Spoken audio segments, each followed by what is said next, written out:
Hi hello నమస్తే నువ్వేం welcome to చేస్తున్నావు మై కిషోర్? ఛానల్. నేను మీ భారత్ సార్. చాలా రోజుల నుండి అయితే మీకు పూల మొక్కల పెంపక ప్రదేశాన్ని సందర్శించి అదేనండి నర్సరీని సందర్శించి దాని గురించి ఒక పూర్తి వీడియో చేయాలని అయితే అనుకున్నాను. చాలాసార్లు ప్రయత్నం చేశాను, ఎందుకో కుదరలేదు. ఈ రోజైతే నేను ఎలాగైనా సరే ఈ నర్సరీని సందర్శించాలని వీడియో చేయడం కోసం అయితే వచ్చాను. చూడండి, ఇది తెలంగాణ నర్సరీ. ఈ ప్రాంతం వచ్చేసి హైదరాబాద్ గట్కేసర్ దగ్గరలో అంకుశాపురం గ్రామ పంచాయతీ పరిధిలో ఇక్కడ విశాలమైన చెట్లు, చెప్పాలంటే ఒక చిన్నపాటి అడవిలా ఇక్కడ చాలా పెద్ద విస్తీర్ణంలో అయితే ఈ నర్సరీని అయితే వీళ్ళు మెయింటైన్ చేస్తున్నారు. ఇలా మెయింటైన్ చేస్తున్నందుకు వీళ్ళని అభినందించాలి. ఎందుకంటే మన అందరికీ తెలిసిన విషయమే, అడవులు అంతరించిపోతున్నాయి, భూమి వినియోగం పెరుగుతుంది. మనకి ఎటు చూసిన పొల్యూషన్, కలర్ టీవీలు, కలర్ అందాలు, మన ప్రపంచమే మారిపోయింది. వాస్తవానికి మొక్కలు మనకు చాలా జీవనాధారం, అది అందరికీ తెలిసినప్పటికీ ఏదేమైనా మొక్కల్ని పెంచడం అనేది ఒక వినోదంగా కూడా మారింది. అదొక వాళ్ళ సొంత సొంతగా దీన్నేమో కొంతమందికి ఇది ఒక అలవాటుగా మారింది. ఇది చాలా మంచి అలవాటు, అది అందరికీ తెలిసిన విషయం. కాకపోతే ఇది అందరూ అందరికీ సాధ్యం కాదు. ఎందుకంటే దీనికి పెట్టుబడి కంటే సమయం కావాలి. అది అందరిలో ఉండదని నేను అనుకుంటున్నాను. ఉన్నవారు ఈ మొక్కలను పోషిస్తున్నటువంటి వారికి నేనైతే శుభాకాంక్షలు అయితే తెలియజేస్తున్నాను. ఇక వీడియోలోకి వెళ్తే ఇక్కడ చాలా రకాలైనటువంటి అన్ని రకాల పూల మొక్కలు, పండ్ల మొక్కలు, డెకరేషన్ మొక్కలు, ఆనందాన్ని ఇచ్చేది, ఆహ్లాదాన్ని ఇచ్చేది, ఇంకా ఆకలి తీర్చేటువంటి అన్ని రకాల మొక్కలను అయితే వీళ్ళు ఇక్కడ హైబ్రిడ్ అంటే కొత్త తరహాలో తక్కువ ఎత్తులో ఎక్కువ పంట పండించేటువంటి విధానాన్ని అయితే వీళ్ళు అవలంబించి మొక్కల్ని అయితే పెంచుతున్నారు.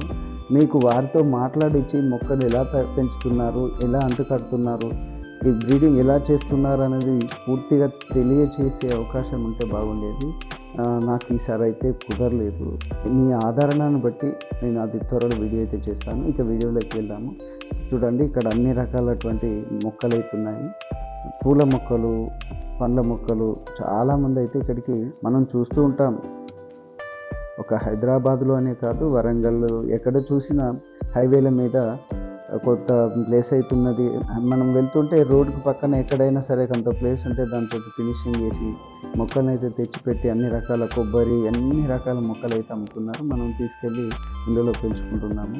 ఒకప్పుడు చెప్పాలంటే పల్లెలు అంటే పచ్చని చెట్లకు పట్టుగొమ్మలు, పల్లెలంటే పచ్చదనానికి పట్టుగొమ్మలు, పల్లెలంటే పచ్చదనానికి పెట్టింది పేరు. వాస్తవానికి పల్లెల్లో పచ్చదనం ఉంది. అది ఎట్లా అంటే షెడ్యూల్ వైజ్గా పచ్చదనం ఉంటుందండి. ఏంటంటే ఏమీ లేదు, పంట వేస్తారు, 3 నెలల నుండి 4 నెలలు పంట ఉంటుంది, అప్పుడు పచ్చదనం ఉంటుంది. తర్వాత పంట కోతకు వస్తుంది, పంట తీసేస్తారు, మళ్ళీ బీళ్ళు తయారవుతాయి. ఇది కేవలం ఒక ప్రక్రియ. ఇక పచ్చదనము అంటే భూమి మీద ముగిసిన చెట్టు ఎప్పుడు ఒకే కాడ ఉండి మనకు మంచి గాలి, మంచి నీడ, మంచి వాసన, మనకు అక్కడికి వచ్చేటువంటి పళ్ళు, చివరికి కర్ర ఉపయోగపడేది. ఇప్పుడు మొక్కను అలా వదిలేసిన ఏదో రకంగా ఉపయోగపడుతుంది, కానీ అది చాలా టైం పడుతుంది. మనకిప్పుడు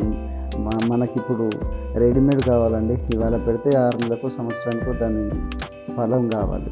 అంటే పెట్టుబడి పెట్టాలంటే దాని నుండి రాబడి కావాలి. అది లాంగ్ ప్రాసెస్. ప్రకృతి పరంగా జరగాలంటే చాలా టైం పడుతుంది. కాబట్టి మనం వెయిట్ చేయలేము. దాన్ని తీసేయడం, ఇలా హైబ్రిడ్ మొక్కలు పెట్టుకోవడం. సరే, ఇప్పుడున్న జనరేషన్ కూడా ఇలా తయారైంది కాబట్టి ఎప్పుడు ఎలా ఉంటే అలా మన మైండ్ సెట్ మారుతుంది. అలానే సమాజం నడుస్తుంది. మనం వ్యతిరేకించలేము, మార్చలేము. సరే, మన అవసరానికైతే ఇలాంటి మొక్కలు పెంచుకోవడం, పోషించడం, మనం కూడా కాస్త మనశ్శాంతిని పొందడం చేద్దాము. ఇకపోతే ఈ మొక్కల్ని పెంచడానికైతే వీళ్ళు ఒక రకమైనటువంటి వీళ్ళైతే ఒక రకమైనటువంటి మట్టిని తయారు చేస్తున్నారు. అదేంటంటే ఇది వచ్చేసి వర్మీ కాంపోస్ట్. అంటే ఇది సేంద్రియ ఎరువు. అంటే పేడతోటి ఎర్రలు అవి వేసి ఈ సేంద్రియ ఎరువు వర్మీ కాంపోస్ట్. అంటే పేడ, చెత్త అంతా కుళ్ళబెట్టేసి అందులో ఈ వానపాములు వేస్తే ఆ వానపాములు అన్నటువంటి ఎరువుని మొత్తం తినేసి అవి విసర్జిస్తాయి. అప్పుడు ఏమవుతుందంటే ఈ పేడ అనేది కుళ్ళిపోయినట్టయి మెత్తగా తయారై దాంట్లో పోషకాలు అయితే ఎక్కువ శాతం ఉంటాయి. దాన్ని ఈ మొక్కకు వేయడం వల్ల ఈ తక్కువ సైజులో ఉన్నటువంటి కవర్లో ఈ మట్టిలో పెరుగుతూ మొక్క ఈజీగా మనం భూమి మీద పెట్టిన దానికంటే ఎక్కువ పోషకాలతో పెరుగుతుంది. అంటే తక్కువ ప్లేస్లో దానికి కావాల్సిన పోషకాలు అనేది ఈ మట్టి ద్వారా ఇస్తున్నారు. అయితే ఈ మట్టి చూడండి, ఇది వర్మి కాంపోస్ట్, ఇది ఎర్ర మట్టి అండి. ఇంకొకటి పోతే ఇది కొబ్బరి తురుము. ఇక దీన్ని శాస్త్రీయ నేమ్ ఏముందో తెలియదు, కానీ మన కొబ్బరికాయ మీద పీచు ఉంటుంది కదండి, దాన్ని కట్ చేస్తే అంటే ఇదెందుకు వాడుతున్నారు అనేది నా ఆలోచన. భూమి అనేది మెత్తగా లూజ్గా ఉంటే ఎయిర్ వ్యవస్థ అనేది ఎక్కువ అభివృద్ధి చెందడానికి అవకాశం ఉంటుంది. అందుకే ఈ 3 కలిపేసరికి చూడండి చాలా మెత్తగా మృదువుగా ఉంటుంది మట్టి. మనం మామూలుగా మట్టి చూస్తే ఇప్పుడు వాడుతున్న విధానము లేకపోతే మనం వేస్తున్న ఎరువులు ఏదో కానీ అది మట్టి అనేది చాలా గట్టిగా ఒక బండరాలే తయారైంది. మన మనుషులను కూడా అలానే ఉన్నాం. మనుషులే కాదు, మనుషులు కూడా మూర్ఖంగా ఉన్నాయి. సరే, అది చేయండి. దానికోసం అయితే ఇలాంటి మట్టిని ఉపయోగించి ఇలాంటి ట్రేలలో మొక్కల్ని పెట్టి వాళ్ళైతే మంచి నాణ్యత గల మొక్కనైతే అందిస్తున్నారు. ఒక విధంగా చెప్పాలంటే మానవాళికి ఆక్సిజన్ వీలైతే ఈ రకంగా సరఫరా చేస్తున్నారని చెప్పాలి. దానికోసం ఈ నర్సరీ మెయింటైన్ చేస్తున్న వారికి ధన్యవాదాలు. ఇప్పుడు మనకు తెలిసినంత వరకైనా కూడా ఇంటికి ఒక మొక్క పెంచాలి, చెట్టు పెంచాలి. దానివల్లనే మనగడ ఉంటుంది. వాస్తవానికి మనం చూస్తూనే ఉన్నాం, కరోనా సమయంలో ఆక్సిజన్ కొనుక్కోవాల్సి వచ్చిందని. మన కల్కి మూవీలో చూపించారు.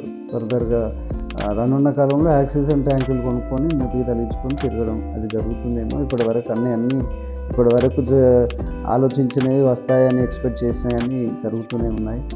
సో అలాంటి పరిస్థితులు రావడానికి ముందు వీలైనంత వరకు జాగ్రత్త పడదాం.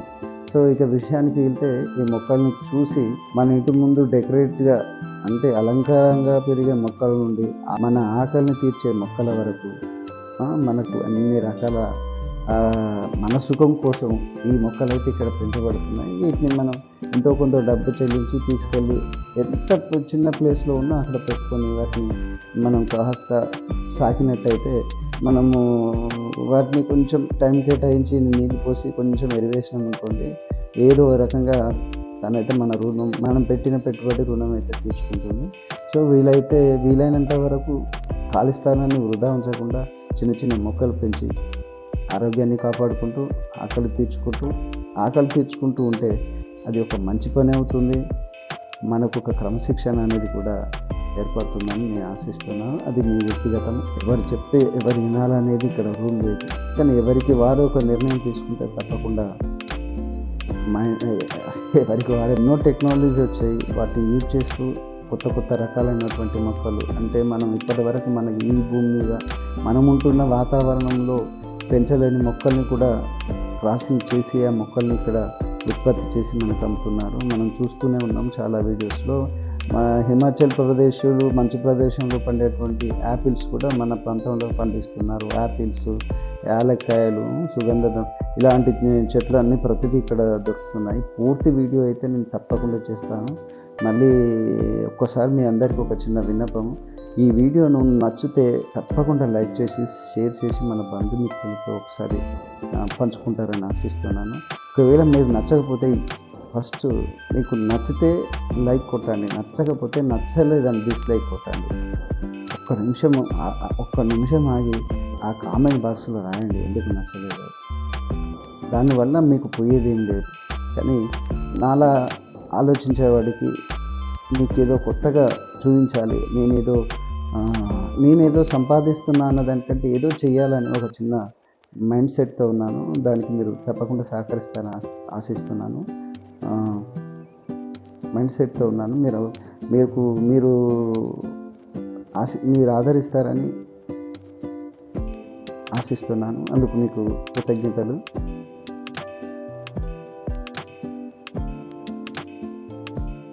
మనం ఎన్నో విహార క్షేత్రాలకి వినోద ప్రాంతాలకు వెళ్తుంటాం. వీలైతే ఇలాంటి నర్సరీని కూడా ఫ్రీ విజిట్ అండి, సందర్శించండి. కాలం వృధా అవుతుందేమో కానీ మీ మనసు అయితే ఆనందపడుతుంది. ఎందుకంటే ఫ్రీ కదా అండి.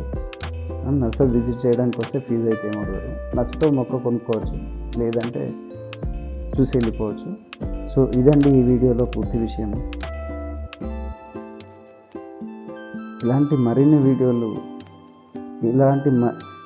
ఇలాంటి వీడియోలు చేయడం కోసం నాకు మీరు సహాయం చేస్తారని,